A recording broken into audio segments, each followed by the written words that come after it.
मेरा नाम doctor CM भगत या डॉक्टर चंद्रमोहन भगत, जो मेरे MBBS तक के साथी हैं वो मुझे चंद्रमोहन नाम से जानते हैं, लेकिन बाद में ये MD करते वक्त जो मैंने ऑल इंडिया इंस्टीट्यूट से की थी वो CM भगत के नाम से हो गया और अभी तक ये CM भगत है। लेकिन कुछ एरियाज़ में, जैसे जब दूसरा हॉस्पिटल था जिसका नाम हमने भगत चंद्रा रखा, तो अब लोगों ने मेरा नाम कर दिया है डॉक्टर भगत चंद्रा, तो अपने आप ही हो गया। मैंने तो नहीं कहा था उनको, पर इस तरह लोग मेरे को अलग अलग नामों से जानते हैं। पढ़ाई मैंने दिल्ली में ही की है ज़्यादातर। अपनी पैदाइश मेरी इलाहाबाद की है, प्रयागराज 1955 में, तो उस हिसाब से लगभग 63 साल का हो गया हूँ मैं। पढ़ाई जो थी मेरी शुरू की इलाहाबाद, फिर कुछ 1-2 साल लखनऊ में, फिर उसके बाद दिल्ली में मेरी मेजर स्कूलिंग जो हुई है हरकोट बटलर स्कूल में हुई है। 11वीं वहाँ से पास करने के बाद प्री मेडिकल किया था हमने, और प्री मेडिकल के बाद कॉम्पिटिटिव एग्ज़ाम था दिल्ली में पहली बारी।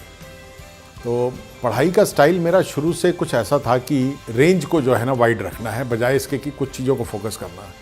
तो तब तक क्या था कि एक लॉन्ग क्वेश्चन जैसे होते ना, 6 क्वेश्चन दे दिए, इनमें से आंसर कर दो। तो कुछ हैंडराइटिंग भी अच्छी नहीं थी और ज़्यादा लिखने की आदत भी नहीं थी, तो थोड़ा परेशान थे। लेकिन वो पहला साल था जब इन्होंने मल्टीपल MCQ जिसको कहते हैं मल्टीपल चॉइस क्वेश्चन डाल दिए। अब जब वो डाले तो उसका हमें फ़ायदा हो गया। उसका फ़ायदा हो गया तो हमारा जो रैंकिंग बहुत ही अच्छी आ गई, दिल्ली में एडमिशन हो गया, और माँ बाप भी खुश, हम भी खुश कि कहीं इधर उधर जाने की ज़रूरत नहीं है। तो वो एडमिशन होने से एक हमारा कैरियर की जो मेडिकल कैरियर थी उसकी शुरुआत हुई।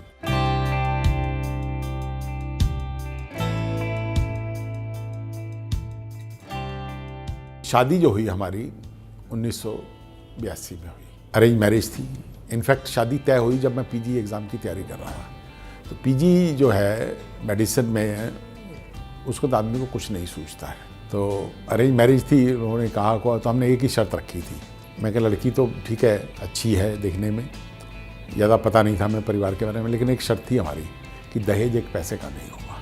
हमारा शुरू से प्रिंसिपल रहा था कि दहेज नहीं लेना है, हम जो करेंगे ज़िंदगी में खुद करेंगे। तो खैर इस बात पे महीना भर बात आगे पीछे चलती रही।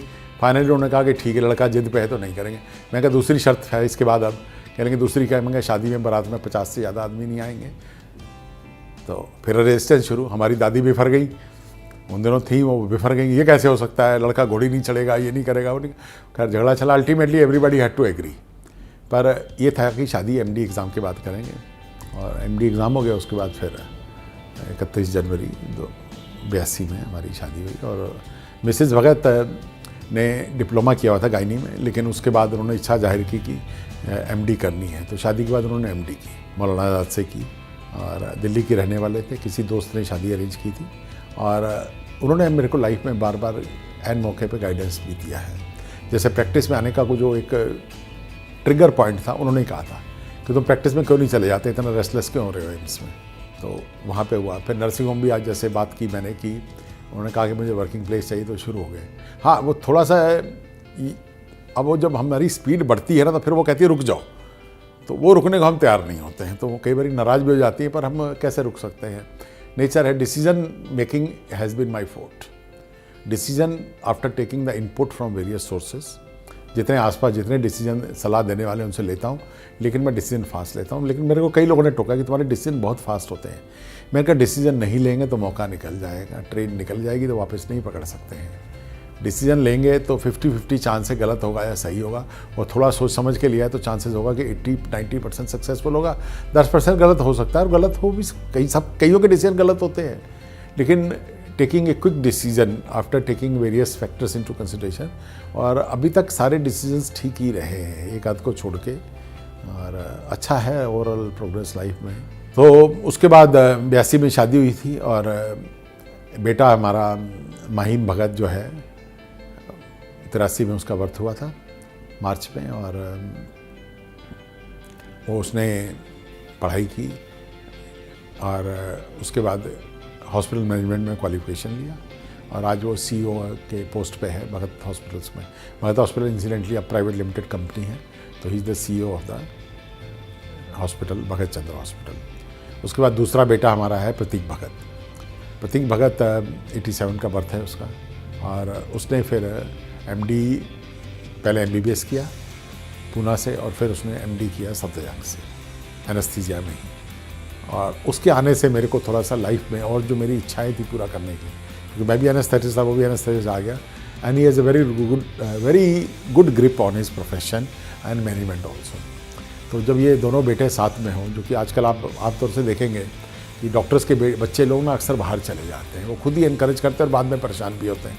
ना तो हमने इनकरेज किया, ना हमारे बच्चों ने कभी सोचा, बल्कि छोटा बेटा तो मजाक में कहता है, हमने उससे पूछा था जब वो थोड़ा छोटा था कि बेटे क्या करना है तूने आगे आके, तो उसने कहा पापा आपने जो एम्पायर खड़ा किया है इसको कौन संभालेगा, तो मैं ही संभाल लूँगा। तो उसने मेडिसिन में आ गया, वो तो संभाल लिया और अच्छा किया। तो उससे मुझे अब थोड़ा सा लाइफ में फ्रीडम मिल गई है कि जो मेरी बाकी इच्छाएं थी, जो मेरे सोशल एक पुश है जो मेरे दिमाग में रहता है, मल्टी डायमेंशंस में सोचना और उसको करना, तो मेरे को उसको करने का मौका मिल गया।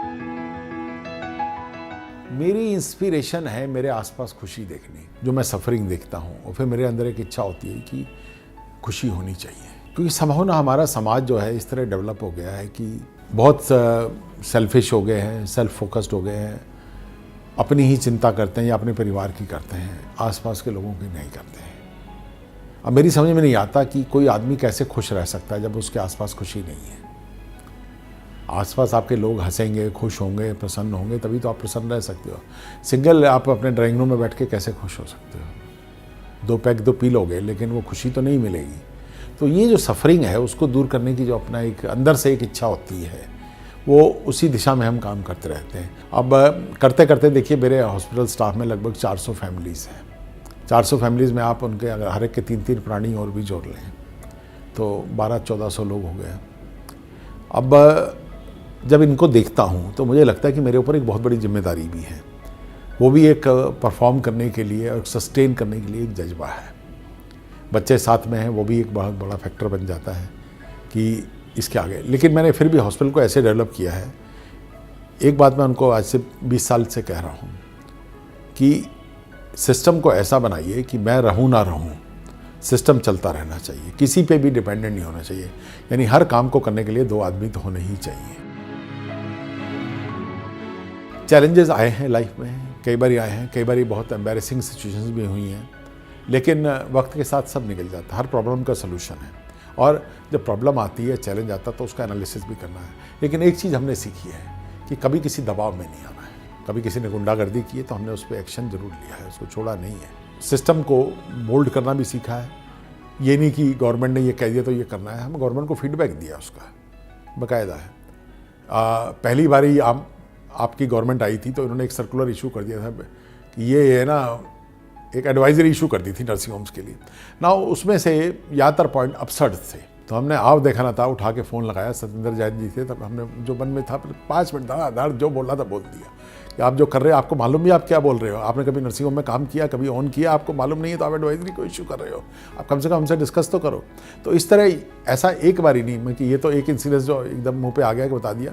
तो जहाँ पे भी जरूरत पड़ती है हम लड़ते हैं। CGHS के रेट्स हैं, गवर्नमेंट के उल्टे सीधे काम करते रहते हैं। वो लोग सलाह देते हैं गवर्नमेंट को जिन्होंने खुद कभी काम नहीं किया, या वो लोग सलाह देते हैं गवर्नमेंट को इन्वेस्टमेंट पर जिन्होंने खुद कभी एक पैसा जेब से नहीं लगाया, जिन्होंने हमेशा सरकारी सिस्टम से नौकरी की है, उसका पैसा मिसयूज़ किया है, रिश्वतें खाई हैं और LTC लिया है, और वो हमें बताते हैं कि हमको कैसे काम करना है। That is a slightly impractical way. तो हम जब ये चीज़ें आती हैं तो हम इन चीज़ों पे ऑब्जेक्ट करते हैं। सफलता के लिए कोई एक मंत्र तो हो नहीं सकता, वो एक मंत्र तो एक ही कि आपका भाग्य ने आपका साथ दिया है। सफलता के लिए एक तो पहले विज़न चाहिए और फिर उसके बाद एनालिसिस चाहिए। एक प्रोजेक्ट रिपोर्ट की तरह है, जैसे एक प्रोजेक्ट रिपोर्ट के कंपोनेंट्स होते हैं कि आपका विज़न क्या है, आपका एम्स क्या है, फिर आप उसको एनालाइज करिए, फिर रिसोर्स मोबिलाइजेशन करिए, रिसोर्स मोबिलाइजेशन के बाद आप उसका एक प्रोजेक्ट रिपोर्ट बनाइए, मेंटली बनाइए, चाहे बहुत छोटा नहीं बड़ा नहीं, पर एक प्रोजेक्ट रिपोर्ट बनाइए कैसे करना है। फिर उसके प्रोस एंड कॉन्स देखिए, प्रोस एंड कॉन्स देख के उसकी फाइनेंशियल वायबिलिटी देखिए, फाइनेंशियल वायबिलिटी देख के फिर आप अगला कदम लीजिए, और उसको फिर बीच बीच में रुक के मुड़ के देखना है, जिसको मैं स्टाफ को अक्सर कहता हूँ कि चेक एंड क्रॉस चेक। जब तक आप चेक एंड क्रॉस चेक नहीं करेंगे और आप सोचते हैं कि आपने जो कर दिया वो ठीक ही होगा, तो ऐसा नहीं हो सकता।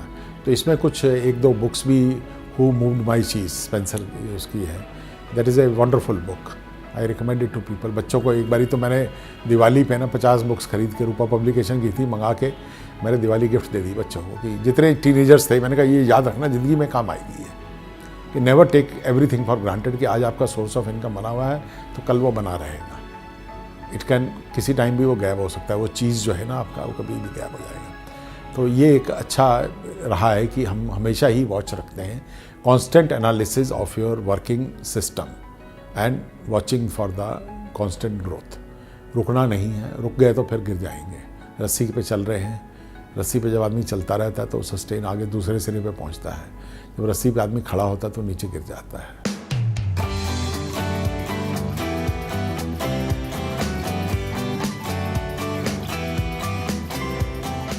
देखिए एज के साथ चेंज होता रहा है, लेकिन करंटली जो है कि सुबह उठता हूँ, जल्दी उठ जाता हूँ, चाय खुद बना लेता हूँ और बना के ऊपर टेरेस पे चला जाता हूँ। गार्डन है एक सुंदर सा और उसमें बैठ के चाय भी पीता हूँ, अखबार रहती है फिर अखबार पढ़ लेता हूँ और वहाँ पे फिर वॉक भी होती रहती है, पढ़ता भी रहता हूँ और गार्डन की देखभाल भी करता हूँ। हम गर्मियों में ये काम 5:15 साढ़े 5 शुरू हो जाता है, सर्दियों में 7 बज जाते हैं। लेकिन एक वो चार्म है वहाँ पे बैठ के मॉर्निंग के 2 से 3 घंटे निकालना, योगा भी कर लेना, मेडिटेशन भी कर लेना, पढ़ भी लेना, एक्सरसाइज भी कर लेना। और इस दिनचर्या में फिर इसके बाद हम तैयार होकर हॉस्पिटल चले जाते हैं। इस हॉस्पिटल में बैठते हैं 2 घंटे के करीब और उसके बाद हम दूसरे चले जाते हैं। वहाँ पे मेरा वर्किंग सिस्टम थोड़ा सा क्योंकि ज़्यादा एडवांस और सपोर्ट सिस्टम ज़्यादा है तो I spend 6 to 8 hours there. अब इसके साथ साथ हमने और भी सामाजिक कई जिम्मेदारियाँ ले रखी हैं तो वो साथ साथ चलती रहती है ना। ज़्यादातर लोग मेरी उम्र के जो है ना उनके पास एक ही एक्सरसाइज रहती है, वो है वॉक करना और फिर उसके बाद दूसरा होता है उनका मेडिटेशन करना या योगा करना, या कुछ लोग तो खाली तालियां बजाते रहते हैं पार्क में। मेरा कंसेप्ट दूसरा रहा है कि मैंने कहा जब आदमी की पर्सनैलिटी सामने दिखती है तो जब तक उसके कंधे मजबूत नहीं दिखेंगे तो वो बुढ़ा दिखेगा। जब आपके कंधे अकड़े रहेंगे और सीधे होंगे और उसमें दम होगा तो कोई आपको बुढ़ा कहने का, हम खुद को बुढ़ा कहते रहते हैं लेकिन कोई दूसरा हमें बुढ़ा नहीं कहता है, क्योंकि हमने ये शुरू से रहा है कि अपर बॉडी एक्सरसाइजेज ज़रूर करिए। ज़िंदगी में उतार चढ़ाव देखे हैं लेकिन ऐसा कोई मेजर झटका वगैरह नहीं रहा है। एक्सपीरियंसेस हैं, सब कई तरह के हैं, लोग आए हैं, मिले हैं, जुड़े हैं साथ में, कई काम हुए हैं, अच्छे काम हुए हैं। ओवरऑल ज़िंदगी से तसल्ली है। ज़िंदगी एक फेज़ है लाइफ का, it's a learning phase, it's to be learn. हम इस दुनिया में आए हैं तो इसलिए कि हमें ग्रोथ करनी है, यानी दूसरी दुनिया से आत्मा का उससे जो कह लो, जब हम इस दुनिया में आए तो हमें कुछ सीखना है और सीखने के लिए कुछ सफ़र तो करना पड़ेगा। जब तक वो सफरिंग नहीं होगी वो लर्निंग नहीं होगी। तो जब ये प्रॉब्लम्स आती हैं ना we take it as a learning phase और उसमें करते हैं, और जब ये लर्निंग पूरी हो जाती है तो आदमी इस दुनिया से चला जाता है। रहना परमानेंटली किसी ने नहीं आती है, लेकिन एक चीज़ जो परमानेंटली यहाँ पे रहती है वो आपके अच्छे कर्म रहते हैं, अच्छी यादें रहती हैं।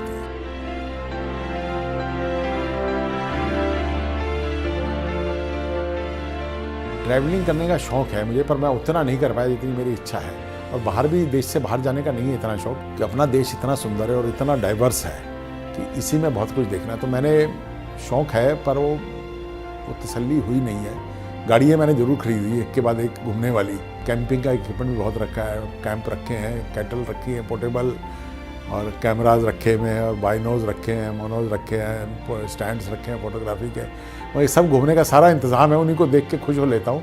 लेकिन वो एक बार इच्छा है कि गाड़ी उठा के चलूँ और 2-3 महीने पूरा हिंदुस्तान का चक्कर लगा के आऊँ, फिर आ जाऊँ वापस, फिर चला जाऊँ। फैमिली के साथ हम हिमालयाज़ में, इधर उत्तराखंड एरियाज़ में हैं, शिमला साइड में, हिमाचल में, कश्मीर गए हैं, पंजाब गए हैं, राजस्थान में भी गए हैं, मध्य प्रदेश भी गए हैं, और फिर केरल में भी गए हैं रिसेंटली, बेंगलोर, इधर कुर्ग में गए हैं। और कुछ जगह मेरे को नंगे पैर चला दिया धूप में और पैरों में छाले पड़ गए, पर वो भी पार्ट ऑफ मस्ती का था।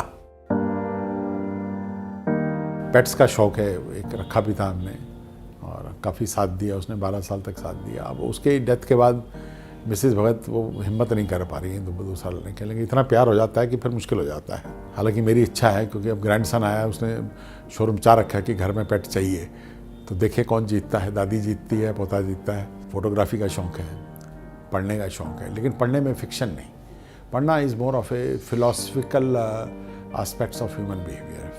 Because I feel most of the problem जो बिहेवियर की प्रॉब्लम्स होती हैं लोगों की आसपास, एग्रेशन है या कन्फ्लिक्ट्स है या चुगली करना है या गलत काम करना है, they are related to the human psychology. एक हमारी थ्योरी है 5 Whys कि जब भी कुछ हुआ है तो उसको हम 5 बार पूछते हैं क्यों हुआ, क्यों, वो फिर आंसर मिलता है क्यों क्यों क्यों, ultimately till we get the root cause of it.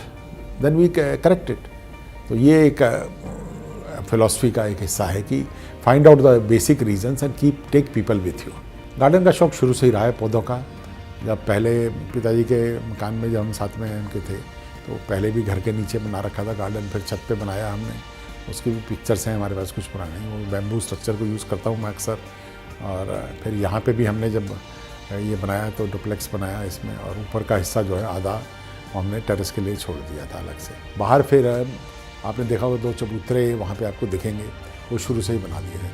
शुरू में ऐसा कंसेप्ट था कि इसमें कुर्सी नहीं आएगी, पौधे होंगे और ये पत्थर के बेंच है, इसी पे बैठो।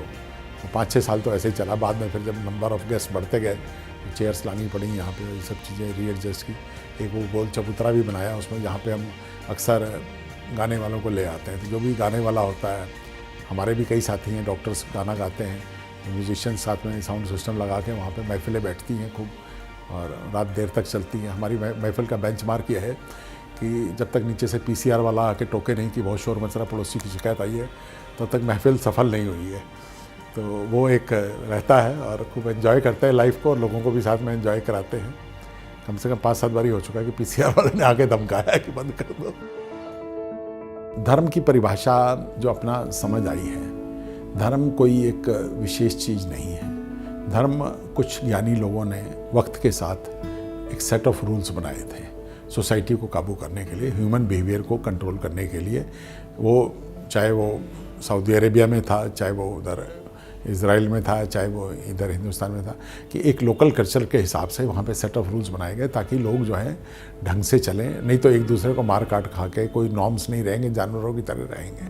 तो दैट इज़ धर्म कोई एक कहीं से कोई पक्का वो नहीं है। सब धर्म सही हैं, सब एक अच्छे हैं, लेकिन हम ये कहेंगे कि आपने जो आगे बात की ना, उसका अगर मैं 3 शब्दों में उसका आंसर करूँगा कि there is a religion, after religion there is a spirituality, और स्पिरिचुअलिटी के बाद जब और ज्ञान मिलता है तो आदमी रियलिटी पे आ जाता है। तो जब आदमी रियलिटी समझ लेता है कि दुनिया क्या है, जैसे मैंने आपको बताया कि धर्म कुछ भी नहीं है, लेकिन एक सेट ऑफ रूल्स है और उसका आदर करना चाहिए।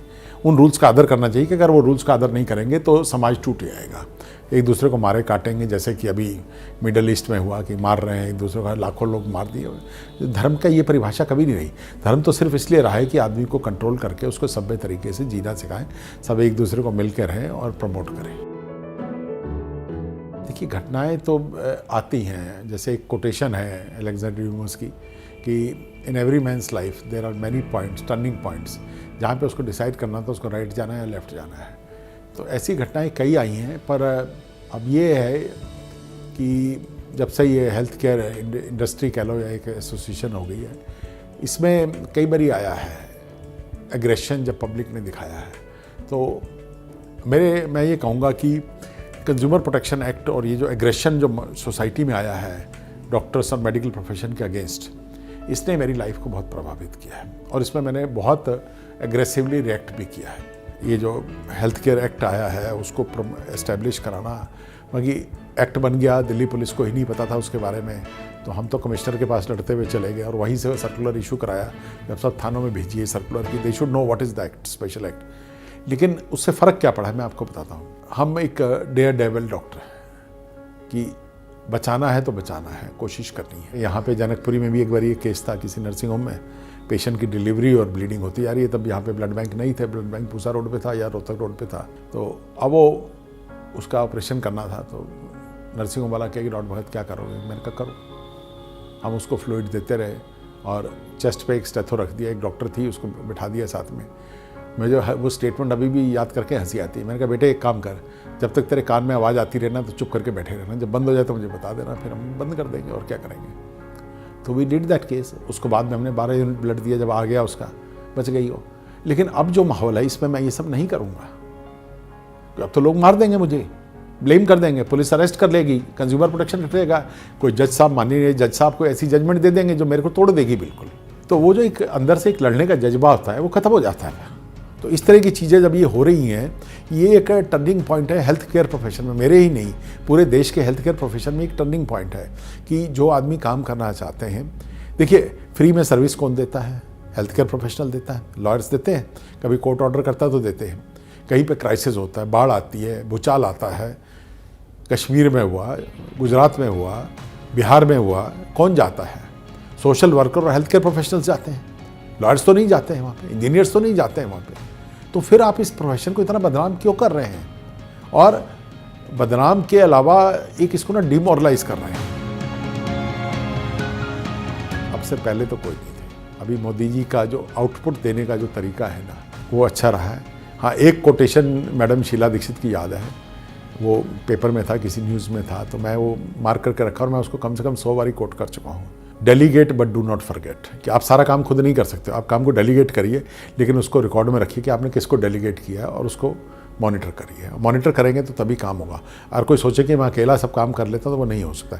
It has to be collective wisdom and collective effort. देखिए, इसमें बहुत सारे डायमेंशंस हैं। समाज एनवायरनमेंट में रहता है, तो हमने एनवायरनमेंट का भी ध्यान रखा। समाज जो हमारी एक प्रॉब्लम है कि समाज बीमार होने पे हॉस्पिटल या डॉक्टर की तरफ जाता है, लेकिन हेल्थ केयर जो हम उसकी डेफिनेशंस लेते हैं तो उसमें प्रिवेंशन ऑफ इलनेस है, तो हमने उस एरिया में भी काम किया। तो पहले इसी पे लेते हैं कि जो प्रिवेंशन ऑफ इलनेस है। तो इसमें क्या है कि एक घटना से शुरू हुआ था कि कैंप करो जी, कैंप करो। आजकल ना हर कोई डॉक्टर को बुला लेता है, कैंप करो जी, हॉस्पिटल अप्रोच कर लिया। तो हमें भी एक कैंप के लिए नांगल में बुला लिया गया। वहाँ पे जब हमने देखा कि लोग ना प्रिस्क्रिप्शन ला के क्रॉस चेक करा रहे हैं डॉक्टर से, और जब मैं बाहर निकला तो 2-3 गरीब आदमी बाहर खड़े हैं। तो मैंने कहा क्या हुआ, कि दिखाना है, अंदर नहीं जा सकते। तो मुझे बुरा लगा। घर आते ही मैंने शाम को फ़ोन कर दिया, मैं कहा जी दोबारा मुझे मत बुलाना, मैं कैंप करता हूँ गरीब आदमियों के लिए, अमीर आदमियों के लिए कैंप नहीं करता हूँ। तो वो उसके बाद हमने बिल्कुल मना कर दिया कि जब कोई बुलाता है, मैंने कहा या तो ओपन होगा कैंप गरीब आदमियों के लिए, नहीं तो नहीं होगा। अमीर आदमी के पास पैसा है, वो कहीं भी जाके चेक कराए, 10 को दिखाए, जिसको मर्जी दिखाए। तो अभी हमने पिछले कुछ सालों से ना हमने एक स्क्रीनिंग कैंप शुरू कर रखे हैं, और मैं चैलेंज के साथ कहता हूँ कि कौन फिगर्स को मैच करें। हम हर गली नुक्कड़, मंदिर, गुरुद्वारे में या ओपन स्पेस में या पार्क में, इस एरिया में हम लोगों ने कैंप किए हैं। कैंप में कोई बहुत बड़े काम नहीं करते, हम एक शुगर चेक करते हैं और एक बीपी चेक करते हैं, और जब कहाँ फैसिलिटी हो तो ईसीजी भी कर लेते हैं। यानी इसको हम कहते हैं नॉन कम्युनिकेबल डिजीज़, एनसीडी। और इन कैंप्स में हमने करीब 650 से ऊपर की फिगर हो गई है कैंप्स की, और टोटल हमने जो पेशेंट स्क्रीन किए हैं वो 60,000 से ऊपर है। फिर हम इन पे तरह बार मौका मिलता है तो जब भी कहीं पे भी होता है तो हम प्रिवेंशन ऑफ इलनेस पे एक लेक्चर जरूर लेते हैं। सीनियर सिटीजन्स के लिए भी हमने एक ब्रोशर तैयार कर रखा है कि प्रिवेंशन के लिए। अब थोड़ा सा मैं समाज के लिए भी कहूँगा कि यहाँ पे ना जिनको प्रिवेंटिव हेल्थ चेकअप के लिए कंपनी से या गवर्नमेंट से पैसा मिलता है वो तो कराते हैं। एक आम आदमी ना प्रिवेंटिव हेल्थ चेकअप में नहीं जाता है। बीमार पड़ेगा तो 5 लाख खर्च कर देगा, 2 लाख खर्च कर देगा, लेकिन वो 4-5 हज़ार का एक प्रिवेंटिव हेल्थ चेकअप जो साल या 2 साल में एक बार ही कराना है वो नहीं कराता है। तो मेरी तो रिक्वेस्ट है लोगों से कि जब भी मौका मिले करवा लें उसको। एनवायरनमेंट के मेरा ना ध्यान शुरू से रहा है, तो ये भी जब मैंने प्रोजेक्ट बनाया था तो इसमें रेन वाटर हार्वेस्टिंग मैंने बना दिया, तब मैंडेटरी तब भी नहीं था, ठीक है। और यहाँ पे भी रेन वाटर हार्वेस्टिंग बनाया और हमने सोलर वाटर हीटर लगाया, और तब CFL आए थे तो LED नहीं आए थे तब, तो CFL भी हमने यूज़ किया। तो एनर्जी कंजर्वेशन हमारे दिमाग में शुरू से था। दूसरा प्रोजेक्ट बनाया तो उसमें भी हमने रेन वाटर हार्वेस्टिंग लिया, उसके लिए परमिशन लेनी पड़नी थी हमें, वहाँ पे बहुत टेढ़ा काम था। गवर्नमेंट कहती तो है रेन वाटर हार्वेस्टिंग करो, लेकिन अपने गिरेबान में झांक के देखें तो उनके रूल्स इतने आसान नहीं है कि आपको हार्वेस्टिंग के लिए आसानी से परमिशन मिल जाए। फिर हमने इनको प्लास्टिक के यूजेज पे डिस्करेज किया। मैंने एक दिन देखा कि स्टोर से जो मेडिसिन आती हैं पेशेंट्स को आती हैं पन्नी में आ रही हैं, तो मैंने बंद करा दिया। फिर प्लास्टिक की टोकरी रखी, फिर वहाँ पे प्लास्टिक की टोकरी, क्योंकि बेड ज़्यादा थे तो प्लास्टिक की टोकरी बहुत बल्कि होगी, तो फिर पन्नियाँ शुरू हो गई, बंद कराया उसको। फिर मैंने जूट बैग्स मंगवाए, तो जूट बैग एक आता है 100 रुपये का, वो 1.5 साल 2 साल चल जाता है, उसको हम यूज़ करते रहते हैं। हर कमरे का नाम लिखा हुआ है, मेडिसिन आती है स्टोर से, उसमें चली जाती है। प्लास्टिक डिस्पोजेबल्स कम कराए, वहाँ पे जितना प्लास्टिक कम से कम हो सकता है करें। लास्ट ईयर हम लोगों ने 13,700 से ऊपर पेड़ लगाए, और लोगों के सहयोग से ही लगाए, क्योंकि ये जो 13,700 पेड़ थे, ना तो एक पेड़ मेरे पास से था, ना एक गज ज़मीन मेरी थी। लोगों ने जगह भी दी, स्कूलों ने दी, पुलिस थाने वालों ने दी, सोसाइटी ने दी, NGOs ने दी, पार्क मिले MCD के, जहाँ पे मिला। तो टारगेट तो हमारा 10,000 का था, लेकिन जब 13,700 की फिगर हो गई तो हम लोगों ने उसको सेलिब्रेट किया। फिर तो हर्षवर्धन जी को बुलाया था, और आए, एनवायरनमेंट मिनिस्टर हैं तो आए, उन्होंने सबको अवार्ड दिया। जब मैं स्कूल के बच्चों को इन्वॉल्व किया, पुलिस वालों को इन्वॉल्व किया, टीचर्स को इन्वॉल्व किया, सोसाइटी के लोगों को, बुज़ुर्गों को इन्वॉल्व किया। फिर मेरे पास एक मीडिया का आदमी है, वो आया, डॉक्टर साहब एक और रह गया। मैंने कहा क्या रह गया? कहता 3rd जेंडर, हिजड़े, उनको बुलाओ। तो उनको बुलाया हमने, उनसे पेड़ लगाए, तो रोने लग गई कि हमें कभी ज़िंदगी में किसी ने ये सम्मान नहीं दिया। तो इस तरह समाज के हर हिस्से को साथ में लेके चले हैं और अचीव किया। उसी का ये एक ऑफशूट था कि जब हम आगे बढ़े तो द्वारका में जो पुल है उसके नीचे साउथ दिल्ली SDMC ने पार्क बनाए। तो जो इंजीनियर पार्क बना रहा था तो उसने कहा डॉक्टर भगत ये हम चाहेंगे कि ये पार्क की देखभाल आप करें। हॉस्पिटल के साथ ही बिल्कुल 200 गज दूर है वहाँ से। तो वो 2 बड़े पार्क और 7 छोटे, ये 8-9 पार्क उन्होंने हमें हैंड ओवर कर दिए। तो हम इसको अब डेवलप कर रहे हैं। उस पर लिखा हुआ है कि owned by south Delhi municipal corporation, maintained by Bhagat Chandra hospital. हम उनको मेंटेन करेंगे। आप साल बाद देखिएगा कितना एक निखार आ जाएगा उसमें। कोई लॉन्ग टर्म प्लानिंग नहीं है, जैसे आता जाएगा करता जाऊँगा। आपने बुढ़ापे के लिए इंतज़ाम कर रखा है मैंने। जो मेरा फार्म हाउस है, जो मैं चाहूँगा आप लोग कभी देखें उसको, तो वहाँ पे जो मैंने अपने रहने का इंतज़ाम किया हुआ है, तो जब और थोड़ा सा दिक्कतें आने लग जाएंगी और बच्चे संभाल भी लेंगे, तो मैं चाहूँगा कि मैं नेचर के बीच में रहूँ। और मेरी इच्छा है कि मेरे मरने के बाद जो है मेरी राख या तो बॉडी यूज़ की जाए, ऑर्गन डोनेशंस में जितनी यूज़ हो सकती है की जाए, या कहीं ट्रेनिंग में यूज़ होती हो जाए, उसके बाद जो राख है वो वहीं पे फैलाई जाए। इच्छा है, उसमें क्या है भाई। वो जगह जब आप देखेंगे जिसको बंजर से मैंने इस स्टेज तक पहुंचाया है, तो वो और डेवलप होनी चाहिए और उसमें मेरा अंश रहना चाहिए।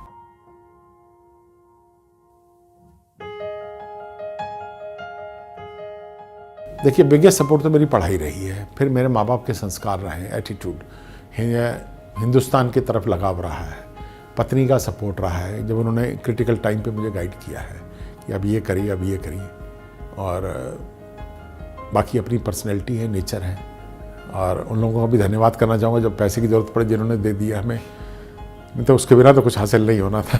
देखिए, हर एक की अपनी पर्सनैलिटी होती है, डेवलप होता है। मैं तो एक ही बात कहता हूँ कि बच्चों पे अपने ड्रीम्स मत थोपिए, उनके ड्रीम्स जो है उनको फुलफिल करिए। How can I decide what my child, जैसे मैंने अपने दोनों बच्चों को आज़ादी दी थी कि दे डिसाइड। बड़े ने मेडिकल में नहीं जाने का तय किया, छोटे ने तय किया।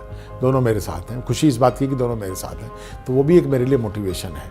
अगर बच्चे नहीं होंगे तो मेरा यहाँ पे आके जो है ना एक एनर्जी लेवल है वो नीचे आ जाएगा। वो नीचे नहीं आया अभी, वो तो बरकरार है और आगे बढ़ ही रहा है।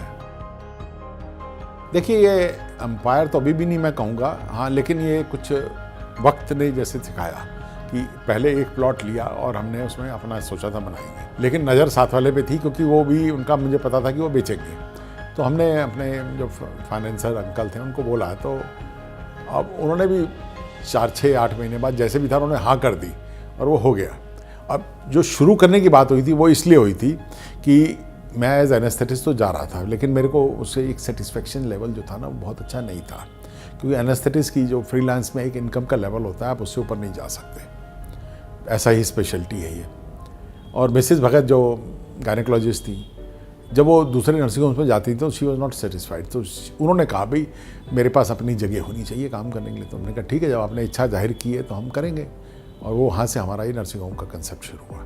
माँ बाप ने नर्सिंग होम्स के लिए हमें पुश नहीं किया, वो हमें वो किस्सा ज़रूर सुनाते रहते थे और हम भी हंसते रहते थे, पता नहीं कब बनेगा कुछ। लेकिन 1993 के बाद एक पलटा खाया और वो प्रोजेक्ट एक धीरे धीरे आगे चल पड़ा। और स्टाफ को हमने साथ में लिया है। ये कुछ करेक्टर्स थे हमारे कि स्टाफ को साथ में लेना, कलेक्टिव विजडम पे विश्वास करना और फ्लो करना और नोट नहीं गिनना। जो आता था बैंक भेज देते थे, गिनने की कभी कोशिश नहीं की।